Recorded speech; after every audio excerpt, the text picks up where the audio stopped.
Y en esta mañana vamos a continuar con nuestra exposición del capítulo 6, del que, como recordáis, ya habíamos considerado la primera parte de este capítulo, por tanto los versículos 1 al 14. Vamos a leer entonces, y acompañadme a leer la segunda parte de este capítulo 6, por tanto los versículos 15 al 23. Romanos 6, versículo 15, y dice así el apóstol Pablo: ¿Qué pues? ¿Pecaremos porque no estamos bajo la ley, sino bajo la gracia? En ninguna manera.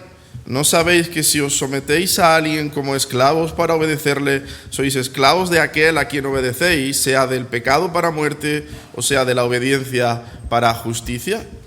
Pero gracias a Dios, que aunque erais esclavos del pecado, habéis obedecido de corazón a aquella forma de doctrina a la cual fuisteis entregados, y libertados del pecado, vinisteis a ser siervos de la justicia. Hablo como humano por vuestra humana debilidad, que así como para iniquidad presentasteis vuestros miembros para servir a la inmundicia y a la iniquidad, así ahora para santificación presentad vuestros miembros para servir a la justicia. Porque cuando erais esclavos del pecado erais libres acerca de la justicia. Pero ¿qué fruto teníais de aquellas cosas de las cuales ahora os avergonzáis? Porque el fin de ellas es muerte. Mas ahora que habéis sido libertados del pecado y hechos siervos de Dios, tenéis por vuestro fruto la santificación y como fin la vida eterna. Porque la paga del pecado es muerte, mas la dádiva de Dios es vida eterna en Cristo Jesús, Señor nuestro. Que el Señor bendiga su palabra en esta mañana. Se cuenta que una joven estaba siendo vendida como esclava antes de la emancipación en los Estados Unidos, y que esta era llamativamente hermosa. La pobre joven presentaba ya signos de haber sido tratada de manera deplorable y clamaba a viva voz por libertad. Muchos de los hombres que estaban allí para la subasta comenzaron a competir en la puja con una motivación terrible. Hablaban con tremenda bajeza moral de lo que harían con ella si es que alguno la adquiría. Un hombre escuchó la discusión de estos deleznables y se acercó a la subasta. Tan pronto como la subasta comenzó, el hombre hizo una oferta tan desmesurada que nadie más pudo competir con la suya. Así que la joven fue vendida a este hombre, y cuando la joven fue entregada a su nuevo dueño, ella le escupió y le golpeó en el rostro. Sin inmutarse por la agresión, el hombre la llevó a la principal oficina de administración en el pueblo, entró en el lugar y la joven se quedó esperando afuera. Luego de un tiempo salió con un documento en la mano y se acercó a ella. Y la joven comenzó de nuevo a golpearlo en el pecho, enfurecida por lo que sabía que el hombre haría con ella y porque ya había formalizado ante la ley esa relación de amo-esclavo. Cuando el hombre finalmente logró calmarla, le dio el documento que tenía o que llevaba en la mano y dijo: «Esta es tu acta de emancipación. Eres libre». La joven lo miró con incredulidad y le dijo: «¿Me has comprado para ponerme en libertad?». El hombre respondió: «Mira, vi tu situación deplorable. Escuché lo que otros querían hacer contigo, así que te compré para que nunca nadie más pueda agraviarte, salgas de la situación en la que te encuentras y seas libre para siempre. Así que puedes marcharte». La joven comenzó a llorar y le dijo: «No me marcharé, no me marcharé. Te serviré por el resto de mi vida». Mira, hermano, al igual que en esta joven, hay algo en nosotros que grita libertad. No queremos que nadie reine sobre nosotros. Ni siquiera, como en el caso de nuestra anécdota, aquel hombre que podía proveer a esta pobre joven de aquello que tanto anhelaba. No queremos que nadie reine sobre nosotros, ni siquiera a Dios. Como dice el Señor en una de sus parábolas en Lucas capítulo 19, versículo 14, no queremos que éste reine sobre nosotros. Sin embargo, a pesar de ese afán de libertad que hay en el hombre, lo cierto es que todos nosotros, sin excepción, somos esclavos.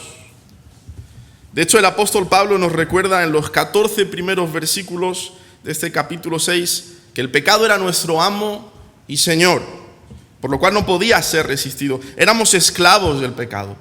Él era nuestro rey y estaba determinado a gobernar autoritariamente en nuestras vidas para siempre. Para siempre.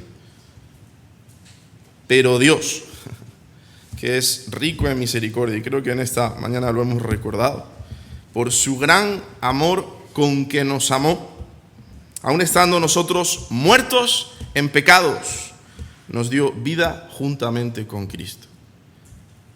Al igual que en nuestra anécdota donde el precio que este hombre puso a la libertad de esta joven era desmesurado, nuestro Dios es rico en misericordia. Y como es rico en misericordia, puso el precio de nuestra salvación para sus ovejas. ¿Y sabes cuál fue? La bendita sangre de su inigualable Hijo. Ese precio es inmenso. Y lo decía Miguel, no podemos llegar a comprender la inmensidad de esa obra. No, son mentes finitas. Cristo nos hizo libres al precio de su sangre, solo por gracia, solo por medio de la fe. Él vio nuestra situación deplorable. Él se compadeció de nuestras debilidades y por el puro afecto de su voluntad nos amó y libertó para que nunca más volvamos a la autoritaria y deplorable situación que teníamos bajo el pecado, a la esclavitud del pecado. Es entonces cuando somos conscientes, como esta joven, de lo que hemos sido hechos libres. Y ¿sabes lo que hacemos? ¿Te acuerdas cómo respondía al final esta joven, no? ¿Sabes lo que hacemos? Servimos a Dios por la eternidad, aborrecemos el pecado y abrazamos la obediencia. O deberíamos hacer, evidentemente. Ahí están las dos caras de la libertad del pecado. Por eso he querido titular nuestra exposición como libres del pecado y esclavos de Dios. Esas son las dos caras, ¿no? Y de esto es de lo que Pablo nos va a hablar esencialmente en este pasaje. En los 14 primeros versículos del capítulo 6, Pablo respondía a la objeción de que la abundancia de la gracia de Dios en Cristo fomenta el pecado. Eso es lo que decían los objetores de Pablo, ¿no? Y Pablo respondía a esa objeción diciendo que Cristo en realidad lo que hace es liberar a los creyentes del pecado. En nuestro pasaje, en los versículos 15 al 23 del capítulo 6, el apóstol va a responder a una objeción muy similar, pero va a enfatizar la otra cara de esta libertad del pecado, la esclavitud a Dios y a la justicia. Como digo, ahí están las dos caras. Salvos para ser santos, unidos a Cristo y esclavizados a Dios. Ahí están las dos caras. Así que podemos dividir nuestro texto en 4 secciones. Y en este caso, aunque no lo hicimos en la primera parte del capítulo 6, a pesar de la similitud, como ya he citado, pero debido al contenido, sí que lo vamos a hacer ahora aludiendo al desarrollo gramatical que Pablo emplea aquí, que era muy corriente en la antigüedad y que se llamaba, como dice nuestro hermano David Burr, correctamente una diatriba. Y Pablo entra ahí en diálogo con un opositor imaginario, al igual que en el versículo 1 del capítulo 6. Eso es una diatriba. Así que, en primer lugar, Pablo va a presentar aquí el antagonismo de su opositor y su respuesta, en el versículo 15. En segundo lugar, el axioma o principio fundamental, para que lo entendamos, de su respuesta, versículo 16. En tercer lugar, el argumento de Pablo en los versículos 17 al 22, en base a ese principio fundamental que ha expuesto en el versículo 16. Y en cuarto lugar, la antítesis final con la que Pablo concluye, en el versículo 23. Esa va a ser nuestra estructura. No os preocupéis porque iré mencionando cada parte por si no habéis podido anotarla. Así que, en primer lugar, Pablo presenta aquí el antagonismo de su opositor y su respuesta. Versículo 15. Antagonismo de su opositor. ¿Qué pues? ¿Pecaremos porque no estamos bajo la ley, sino bajo la gracia? Respuesta de Pablo: en ninguna manera. Muy similar, como recordáis al comienzo de este capítulo 6. Con esa breve pregunta introductoria, ¿qué pues? El apóstol se está anticipando nuevamente a esas conclusiones falsas que sus antagonistas extraen de la declaración del apóstol, según la cual los creyentes ya no están bajo la ley, sino bajo la gracia. Fíjate que es así como termina justamente en la primera sección del capítulo 6, en el versículo 14, porque el pecado no se enseñoreará de vosotros, pues no estáis bajo la ley, sino bajo la gracia. Acuérdate que aquí, como citábamos en nuestro pasaje anterior, se presentan dos grupos en contra de Pablo. Por un lado están los que piensan que la ley está por encima de la gracia, y por otro lado los que piensan que como estamos bajo el pacto de la gracia, la ley ya la cumplió el único que podía cumplirla de manera perfecta, así que a pecar como bellacos. Así la gracia brilla más, es más espléndida. Los primeros son los que teológicamente denominábamos legalistas en este marco de la justificación, y los segundos antinomianos, que como recordáis era una palabra griega que significaba literalmente en contra de la ley. Y Pablo vuelve a responder a ambos grupos. Vuelve a responder como en el versículo 2 del capítulo 6. En ninguna manera, me genoito. Y recuerda que en el original tiene un énfasis abrumador. No sea así. Jamás de los jamases. Eso es una incongruencia absoluta. En la primera parte del capítulo 6, la respuesta de Pablo, aunque con ese mismo inicio, nos llevaba a considerar que los que han muerto al pecado, ¿cómo vivirán? ¿Cómo vivirán aún en él? No, dice Pablo, absolutamente que no. Somos perdonados por gracia, pero esa misma gracia que justifica, también santifica a todo aquel que ha sido verdaderamente justificado solo por gracia, solo por medio de la fe, por causa de nuestra unión con Cristo. Pero ahora sus antagonistas, teniendo en mente la argumentación del apóstol con respecto a nuestra unión con Cristo, vuelven a la estocada. ¿Cuál es la objeción, Pablo? Tú dices que ya no estamos bajo la ley, ahora estamos bajo la gracia. ¿Podemos concluir entonces que no hay problema si pecamos? Si tu presentación de la salvación es correcta, ¿debemos concluir entonces que la ley ya dejó de ser relevante para nosotros? Después de todo, estamos bajo la gracia. Y Pablo insiste en su negación enérgica y enfática: no, y 1000 veces no.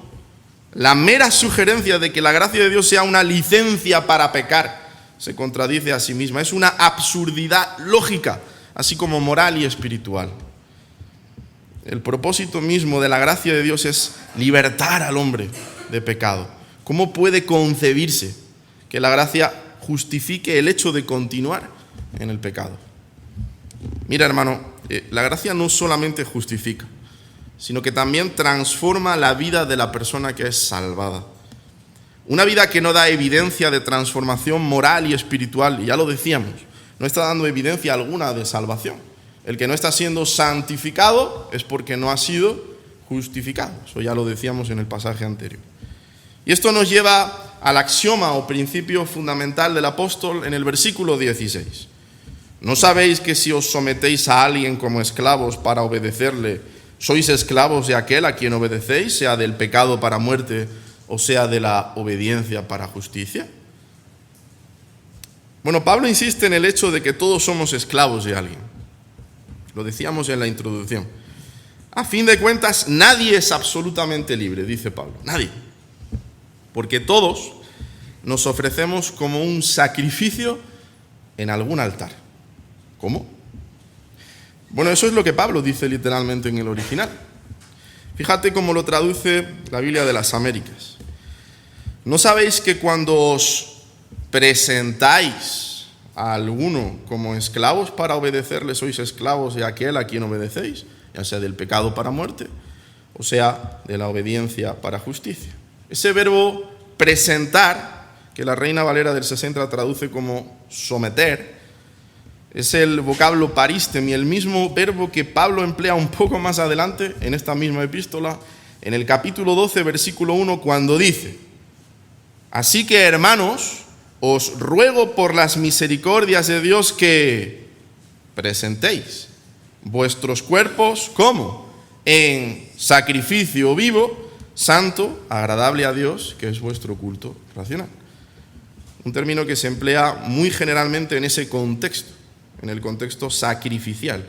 Incluso ya lo ha empleado en el capítulo 6, en el versículo 13, para decirnos que nos presentemos nosotros mismos a Dios como vivos de entre los muertos y vuestros miembros a Dios como instrumentos de justicia. Mira, tú puedes ofrecerte como sacrificio delante del altar del poder, de la diversión, del hedonismo, de la fama, de la moda, del juego. Estos son los altares de este mundo. Muy atractivos, por cierto. O como sacrificio delante del altar de Dios.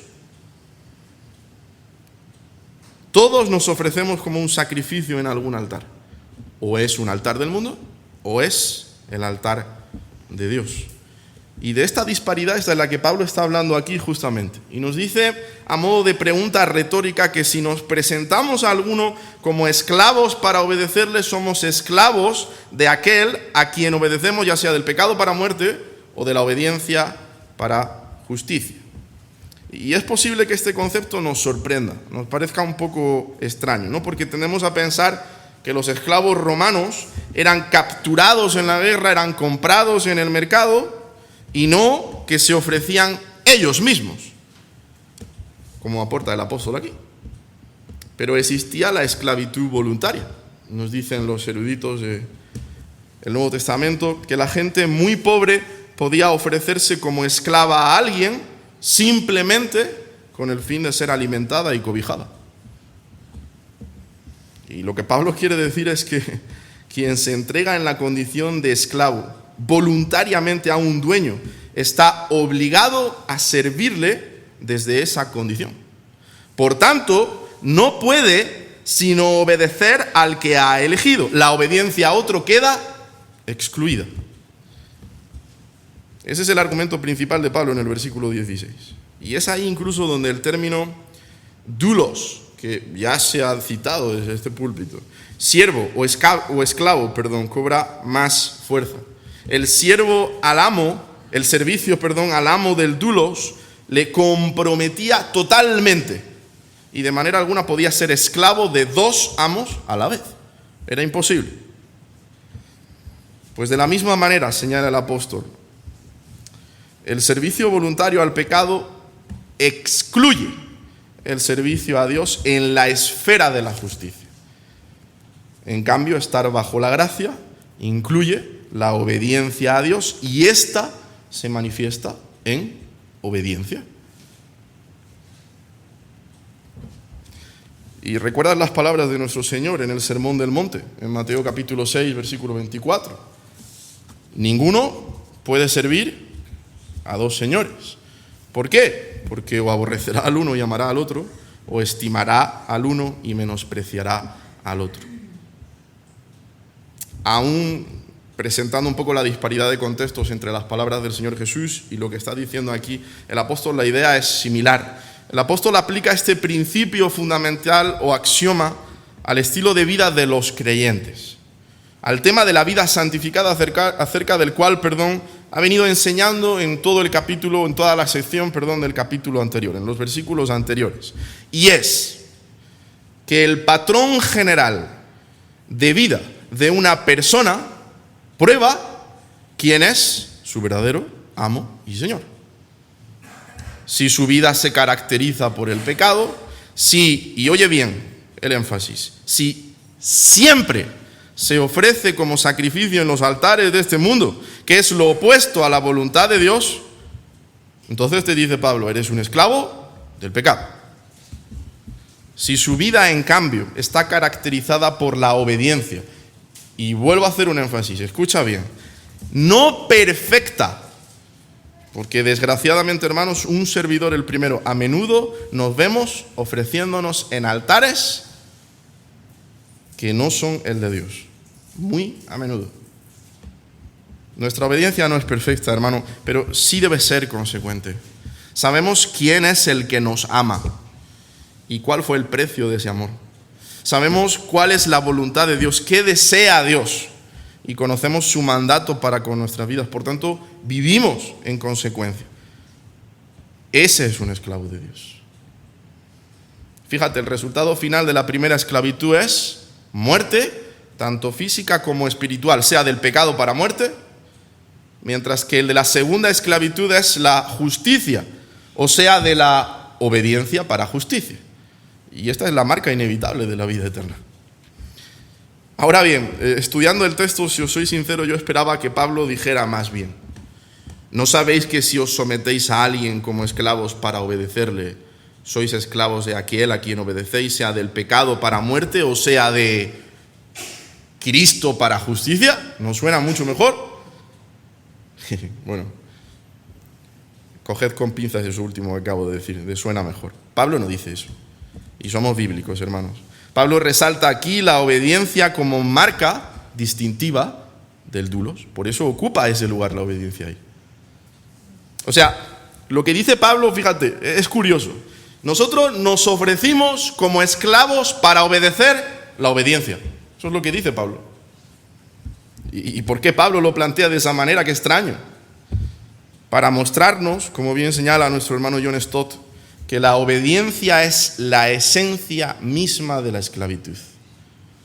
La obediencia es la esencia misma de la esclavitud. De ahí ese paralelismo que usa Pablo en el texto: ¿somos esclavos del pecado o somos esclavos de la obediencia?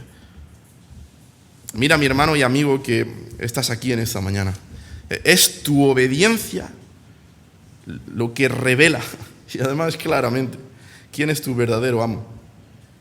Es tu obediencia lo que revela quién es tu verdadero amo. No tan solo lo que profesas decir que eres. Hay muchos que dicen ser cristianos, pero no obedecen a Cristo. Dicen, pero no son.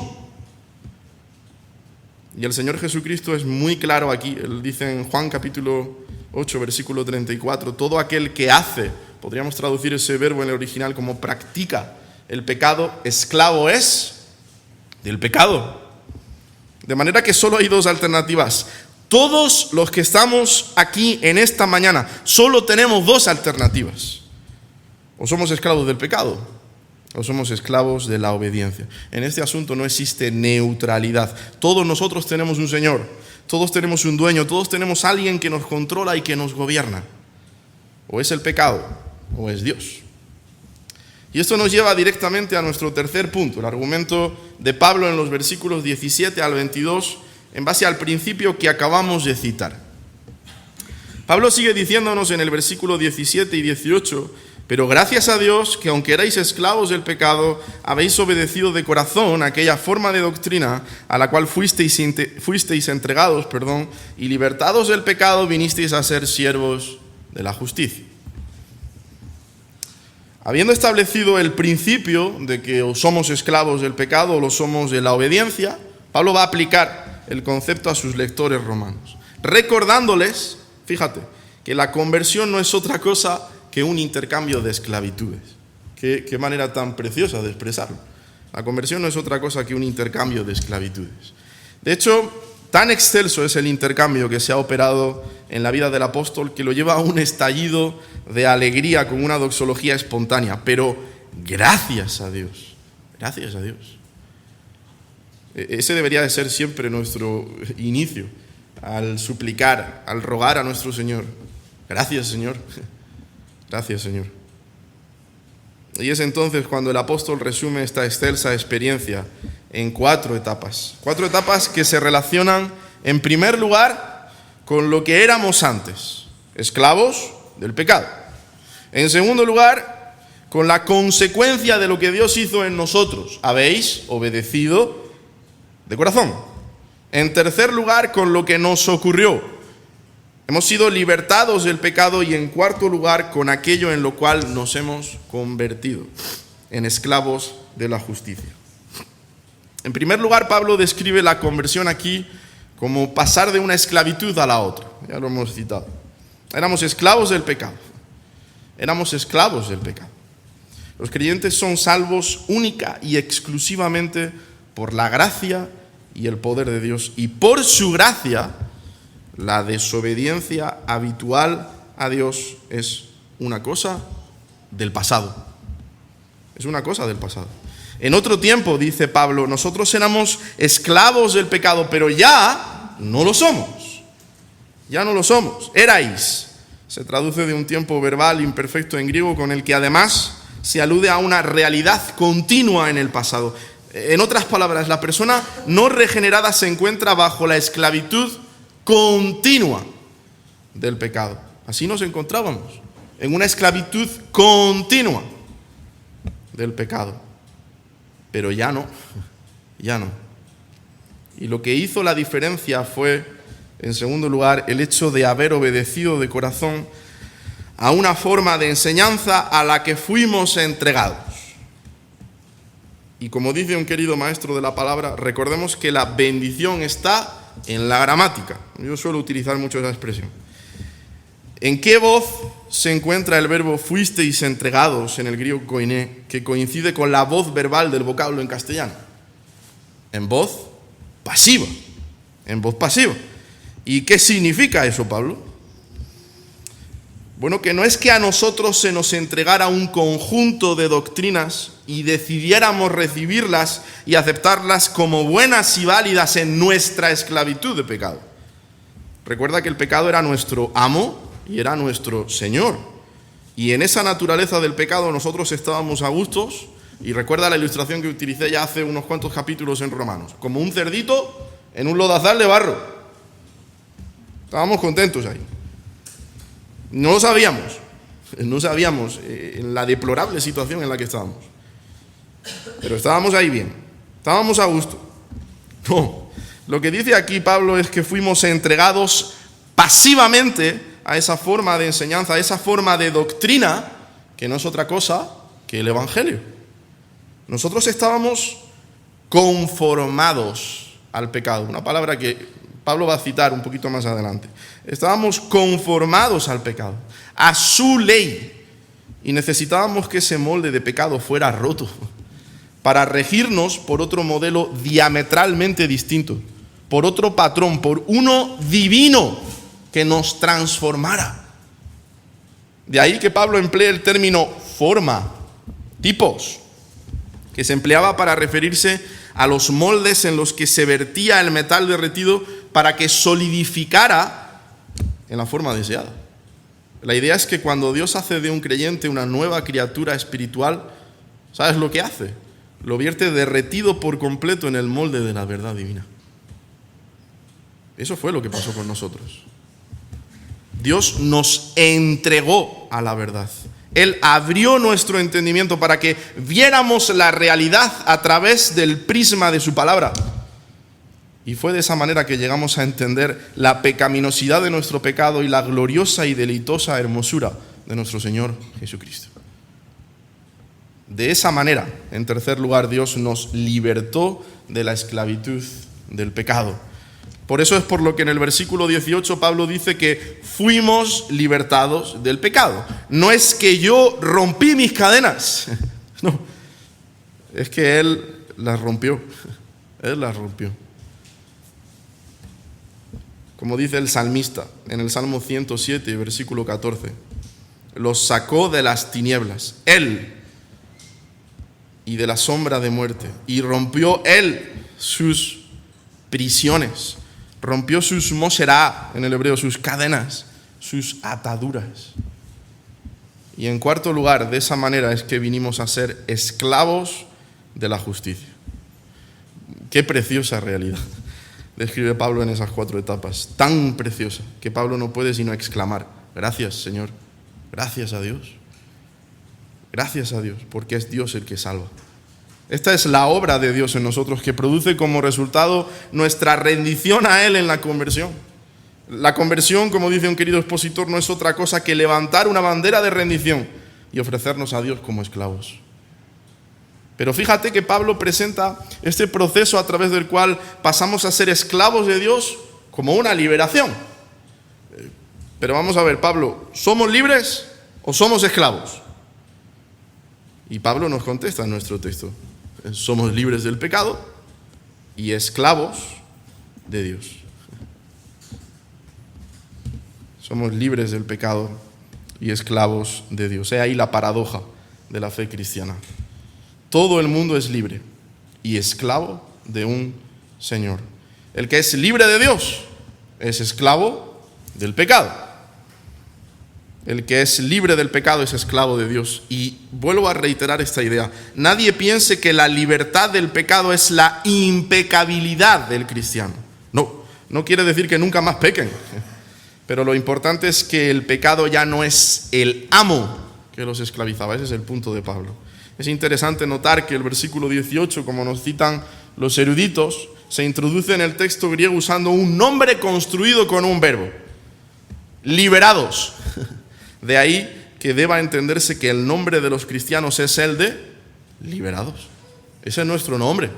Somos liberados. Un cristiano se distingue de quien no lo es en que fue liberado del poder del pecado y puede vivir al servicio de la justicia, que no es sino vivir al servicio de Dios, de sus mandamientos, de su ley. Así que recordemos al opositor de Pablo que afirmaba que la ley no tiene sentido porque estamos bajo la gracia. Pablo dice: de ninguna manera, porque la ley, y voy a utilizar las palabras de nuestro querido hermano Pedro Inglés, es la norma suprema de fe y conducta de los liberados. De ninguna manera.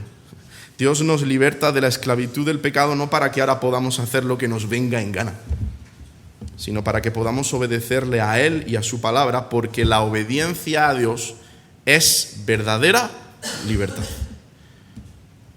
Ser esclavos de Jesucristo es la bendición más grande que te puedas imaginar, amigo que nos escuchas en esta mañana. Su carácter es perfecto, su amor es infinito, su poder incomparable, su sabiduría investigable y su bondad, como hemos cantado en esta mañana, va más allá de toda comparación. Ser esclavo de Jesucristo es la bendición más grande que te puedas imaginar. Es por esa razón que Pablo se ve en la obligación de explicar a los creyentes en Roma por qué ha hecho uso de esta analogía de esclavo. Veamos el versículo 19. Hablo como humano por vuestra humana debilidad, que así como para iniquidad presentasteis vuestros miembros para servir a la inmundicia y a la iniquidad, así ahora para santificación presentad vuestros miembros para servir a la justicia. Es muy difícil poner principios y verdades divinas en términos que mentes humanas finitas puedan comprender. Es muy difícil. Y lo que está Pablo indicando aquí es eso. Hablo en términos humanos por causa de la debilidad de nuestra carne. O sea, Pablo dice: estoy usando esta analogía porque todos nosotros como personas caídas tenemos nuestras limitaciones para entender verdades espirituales. Y ahora sigue diciendo que así como para iniquidad presentasteis vuestros miembros para servir a la inmundicia y a la iniquidad, así ahora para santificación presentad vuestros miembros para servir a la justicia. Cuando éramos esclavos del pecado, nosotros presentábamos nuestros miembros para pecar. Ahora que somos cristianos, debemos presentar nuestros miembros para dar fruto para santificación. El tema principal de Romanos capítulo 6. Pablo cambia aquí el enfoque a la práctica real, amonestando a los creyentes para que hagan que sus vidas manifiesten la realidad de su nueva naturaleza. Aunque todavía es posible que los cristianos pequen, sí, hay dos naturalezas chocando en nuestro interior, la vieja y la nueva, recuerda. Ya no nos encontramos sometidos a la esclavitud por el pecado. Ya no presentamos una sola naturaleza. La pecaminosa ya no está ahí. Tan solo está ahí, pero está chocando con una naturaleza preciosa, excelsa, que nos ha sido provista. Ahora tenemos libertad para no pecar y debemos ejercer esa capacidad provista por Dios en obediencia a nuestro nuevo dueño absoluto. ¿Va a haber conflicto? Sí, va a haber conflicto. Pero fíjate, esa lucha es la que distingue al creyente, ese conflicto de obediencias en muchas ocasiones.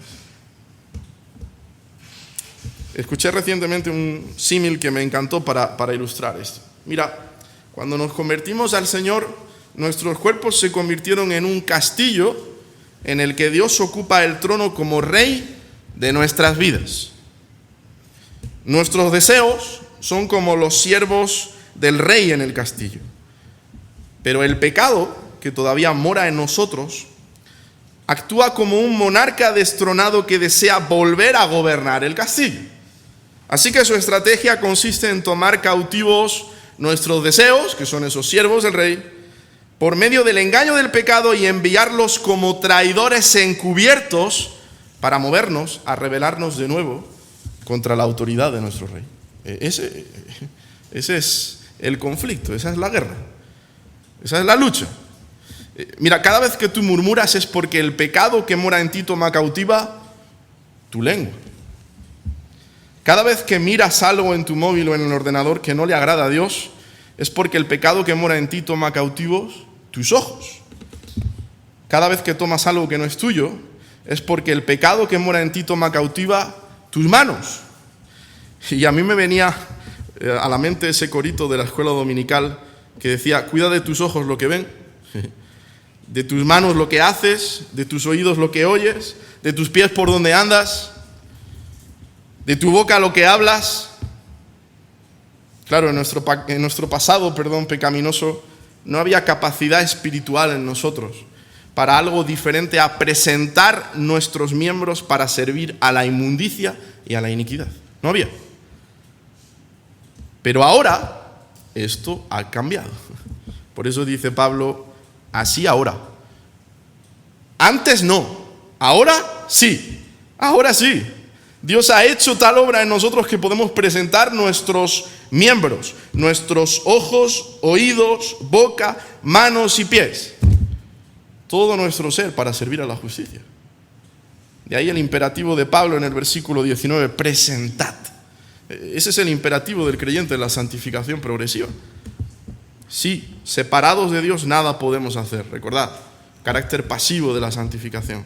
Pero como alguien dijo, este proceso de la santificación se define como una responsabilidad dependiente. Qué bien expresado, qué bien expresado. Ahí se ve el carácter activo y pasivo de la santificación. Nosotros somos responsables en dependencia del Señor. Nosotros somos responsables, hermano, de presentar todo nuestro ser para servir a la justicia en dependencia directa de Dios y de su Espíritu. Y tenemos que progresar en esa responsabilidad dependiente. Mira, hermano, ninguna persona se queda estática moral y espiritualmente. Así como los incrédulos progresan en cierto grado a una pecaminosidad cada vez mayor, un creyente que no está creciendo en justicia, aunque nunca abandone del todo la justicia, va a ir retrocediendo cada vez más hacia el pecado. El propósito de Dios al redimir a los hombres de pecado no es darles libertad para hacer lo que les plazca, sino libertad para hacer lo que a Dios agrada. Y vuelvo a repetir esa frase: el propósito de Dios al redimir a los hombres de pecado no es darles libertad para hacer lo que les plazca, sino libertad para hacer lo que a Dios agrada. Tenemos que progresar en esa responsabilidad dependiente, viviendo bajo la atenta mirada de Dios. Ese corito que he mencionado, tú sabes cómo acaba. Cuida de tus ojos, oídos, boca, manos y pies, pues tu Padre Celestial te vigila con afán. Vivimos bajo la atenta mirada de Dios, hermanos, y eso debería estar grabado en cada acción que profesamos, hacemos en nuestro día a día, en cada decisión que tomamos. Hay un Padre Celestial que nos vigila con afán y desea que todo lo que hagamos sea para su gloria. Viviendo bajo la atenta mirada de Dios. Versículos 20 al 22, porque cuando Erais esclavos del pecado, erais libres acerca de la justicia, pero ¿qué fruto teníais de aquellas cosas de las cuales ahora os avergonzáis? Porque el fin de ellas es muerte, mas ahora que habéis sido libertados del pecado y hechos siervos de Dios, tenéis por vuestro fruto la santificación y como fin la vida eterna. Si eres esclavo del pecado, estás envuelto en un proceso de pecaminosidad progresivo por medio del cual te haces cada vez más dependiente a tus concupiscencias, a los deleites diversos. Y como eres libre de la justicia, todo lo que hagas, hasta lo moralmente bueno, será para darte la gloria a ti, no a Dios, solo a ti. Y siento de nuevo por el énfasis, hermano, pero es necesario. Esto éramos nosotros. Y esto eres, amigo, que nos escuchas en esta mañana, sin Dios. Isaías capítulo 64, versículo 6, dice el profeta, y leo en la Biblia de las Américas: todos nosotros somos como el inmundo y como trapo de inmundicia. Y creo que no tengo que clarificar ese término en el hebreo, porque ya se ha citado en otras ocasiones el significado. Como trapo de inmundicia, fíjate, todas nuestras obras justas. Todos nos marchitamos como una hoja y nuestras iniquidades como el viento nos arrastra. Eso es bíblico. Éramos libres de la justicia a causa de la imposibilidad de vivir en ella. El deseo e inclinación del que vive en el mundo de pecado es orientada hacia el pecado. Por tanto, mira, no puede servir ni desea vivir bajo la justicia de Dios. Es libre con un tipo de libertad que no es otra cosa que esclavitud. Eres libre del dominio de la justicia y por lo tanto no tienes otro deseo que pecar con todas las consecuencias que el pecado trae consigo. ¿Y sabes cuáles son? Te las dice Pablo: vergüenza y muerte. Vergüenza y muerte. Es una vida destruida. Pero si eres esclavo de Cristo por la gracia de Dios en Cristo, estás envuelto en un proceso de santificación progresiva por medio del cual serás cada vez más dependiente de Cristo y cada vez más independiente del pecado.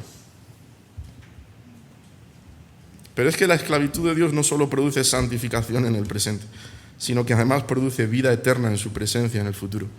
Una esclavitud te va dañando progresivamente hasta llevarte a una condenación eterna en el infierno. La otra te va llevando a través de un proceso glorioso de transformación que concluye con ese deleite eterno de estar en la gloriosa presencia de Dios. Dos caminos, siempre se nos ha dicho así. Y eso es lo que está presentando Pablo aquí. Es lo que Pablo nos está diciendo.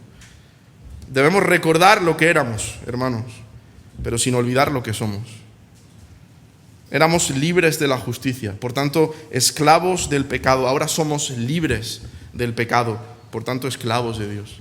Mira, hay una libertad que proclama muerte y una esclavitud que proclama vida.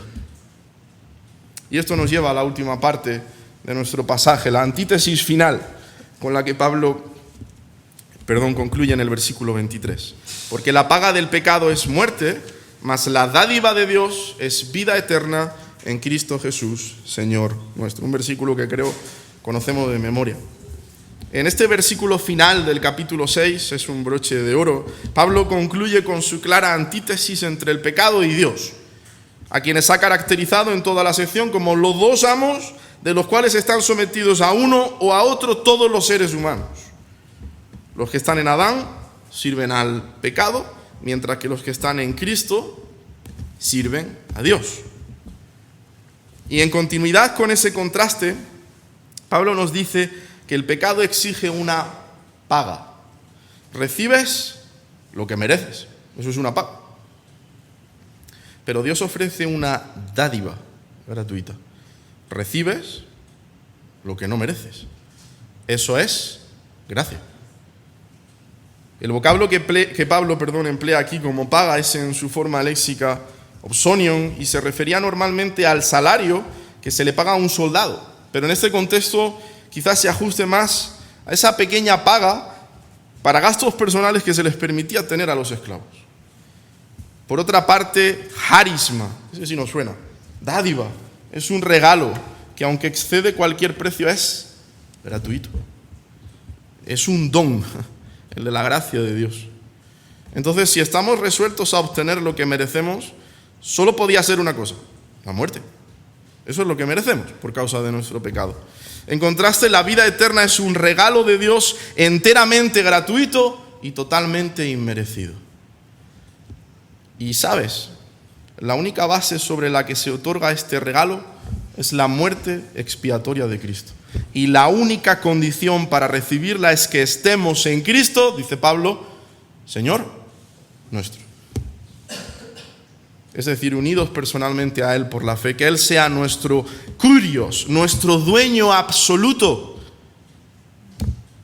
Mira, hermano y amigo que nos escuchas en esta mañana, solo merecíamos la muerte eterna.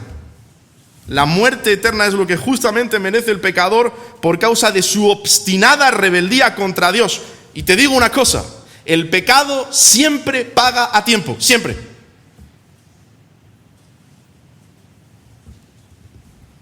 El final del hombre sin Dios es la muerte eterna. En el lago que arde con fuego y azufre, esa es la segunda muerte. Eso es lo que merecíamos. Y eso es lo que mereces sin Dios, amigo que nos escuchas. Y te aseguro que el pecado paga tiempo. En cambio, la vida eterna que proclama el Evangelio y recibe el que cree es completamente inmerecida. Es un don, un regalo que Dios nos otorga por gracia únicamente por causa de Cristo. Mira, este es un versículo precioso que la mayoría de las veces lo usamos para predicar el Evangelio a los incrédulos.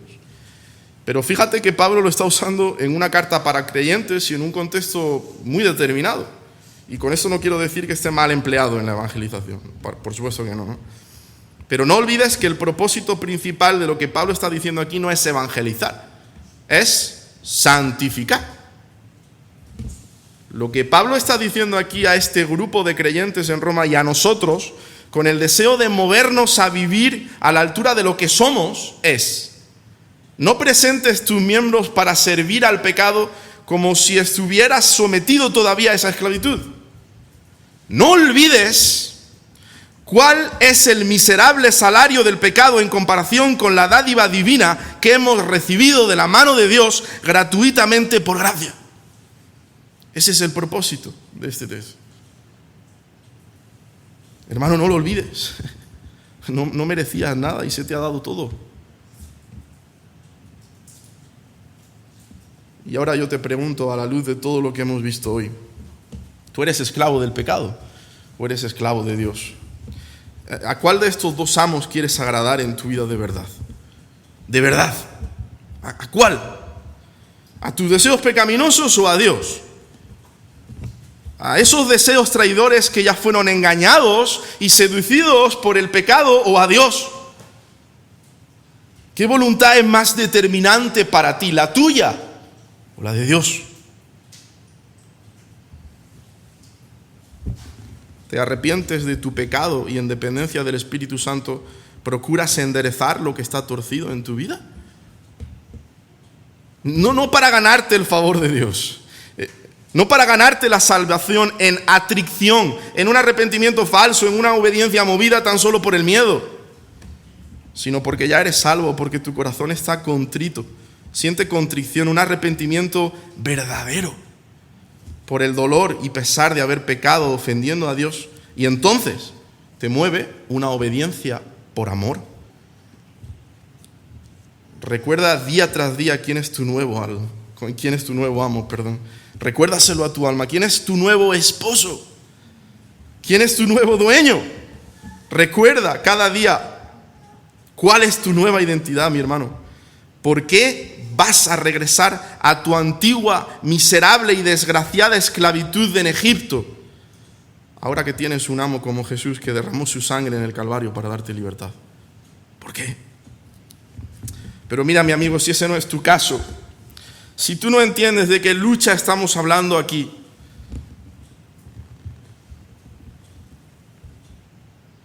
si todavía tú estás tratando de ganarte el favor de Dios a través de tu obediencia, Amigo mío, la única escalera que nos lleva directamente al Padre es la vida perfecta de su inigualable Hijo, Cristo, y su muerte en la cruz.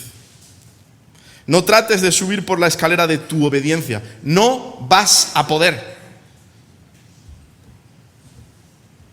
No vas a poder, pero tampoco sigas viviendo bajo la ilusión de que eres libre. Eso es una ilusión, amigo mío, una ilusión. Porque la realidad es que tú eres esclavo del pecado. Si tú no eres esclavo de Cristo, eres esclavo del pecado, no hay otra opción. Y si continúas en esa condición, no solo vas a desgraciar tu vida aquí y ahora, sino que al final vas a cosechar una existencia de miseria sin fin en las llamas del infierno, donde no hay una sola gota de misericordia por los siglos de los siglos. Es crudo, pero es así como debemos de presentar el Evangelio. Pero amigo que nos escuchas, Cristo te dice a ti hoy, en Juan 8:32, que solo aquellos que conocen la verdad, solo aquellos que conocen la verdad serán verdaderamente libres. Y más adelante el Señor se identifica con la verdad en uno de los 7 yo sois del Evangelio de Juan. Yo soy el camino, dice Jesús. Yo soy la verdad y la vida. Nadie viene al Padre sino por mí. Solo la verdad te puede liberar del pecado. ¿Y sabes quién es esa verdad? Cristo. Solo Cristo salva. Si tú en esta mañana has sido consciente de tu esclavitud en pecado y de la necesidad de venir a ser esclavo de Jesucristo, arrepiéntete de tu pecado. No esperes un segundo más. Acepta por fe la oferta del Evangelio. Confía solo en la verdad, en Cristo. Porque si el Hijo os libertare, seréis verdaderamente libres. Hay libertad en Cristo Jesús. Y cantamos, Él rompió mis cadenas, me dio vida nueva y al fondo del mar echó mi maldad. Lavó mis pecados y me ha perdonado. Solo en el nombre de Jesús hay libertad. A Él sea la gloria en esta mañana.